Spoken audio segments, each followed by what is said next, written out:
அன்னை காமாட்சிக்கு உரிய காரடையான் நோன்பு. மத்திர தேசத்தின் ராஜாவான அஸ்வபதி குழந்தையின்மையால் நாரதர் ஆலோசனைப்படி சாவித்ரி தேவியை குறித்து ஹோமம் செய்ய, அதன் பலனால் சாவித்ரி தேவியின் அம்சமாகவே அவதரித்தவள் சாவித்ரி. பருவமடைந்த போது சாளுவதேச அதிபதியின் மகனான சத்தியவானை வனத்தில் கண்டு விரும்பினாள். அதன் பிறகே நாரதர் மூலம் இன்னும் 1 வருடத்தில் சத்தியவான் மரணமடைவான் என்ற விவரம் அறிய வருகிறது. இருப்பினும் மனதில் வரித்த பின்பு வேறு ஒருவரை மணப்பது தர்மம் அல்ல என்று அவரையே மணந்தாள். அன்னை காமாட்சியை நோக்கி கடும் தவம் இருந்தாள். உணவில்லாமல் நோன்பு இருந்தாள். விறகு விட்ட சென்ற சத்தியவான் இறந்து போனான். கணவனுக்கு ஈமக்கிரியைகள் செய்ய யாரையும் அனுமதிக்கவில்லை. சாவித்ரி தனது கணவனின் உடலுடன் காட்டில் தனியாக அவன் உயிரை மீட்க காமாட்சி தேவியை நோக்கி பூஜித்தாள். பூஜையை தொடர்ந்து நடுவே யமன் தோன்றி, உன்னுடைய பூஜைகள் அனைத்தும் வீண், உயிர் பிரிந்தது பிரிந்ததுதான் என்று சொல்லியும் அவள் தன் விரதத்தை கைவிடவில்லை. காட்டில் கிடைத்த பூக்களையும் பழங்களையும் வைத்து பூஜித்தாள். அம்மைக்கு அமுது படைக்க விரும்பினாள். காடுகளில் எதுவும் கிடைக்காததால் அங்கே கிடைத்த களிமண்ணை அடையாகவும் கள்ளிப்பாலை வெண்ணையாகவும் பாவித்து பூஜை செய்தாள். யமதர்மன் சத்தியவான் உயிரை எடுத்துச் சென்று கொண்டிருந்தார்.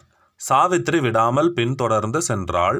யமன் அவளை பார்த்து, என்னை ஏன் தொடருகிறாய் என்று கேட்க, என் கணவன் உயிர் வேண்டும் என்றாள்.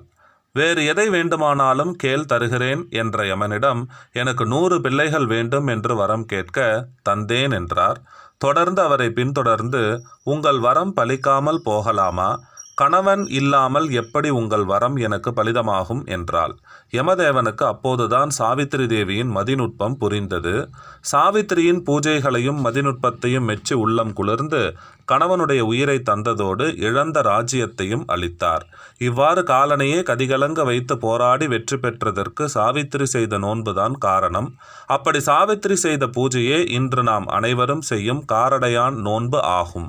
மாசி முடிந்து பங்குனி தொடங்கும் சமயம் அன்றைய தினம் சுமங்கலிகள் பூஜை செய்தால் அவர்களுடைய கணவரை பிரியாமல் தீர்க்க சுமங்கலிகளாக இருப்பார்கள் என்பதே அந்த நோன்பின் மகத்துவம். காட்டில் சாவித்ரி படைத்த மண் அடையை வெள்ள அடையாகவும் கள்ளிப்பாலை வெண்ணையாகவும் நாம் அன்னைக்கு படைக்கின்றோம்.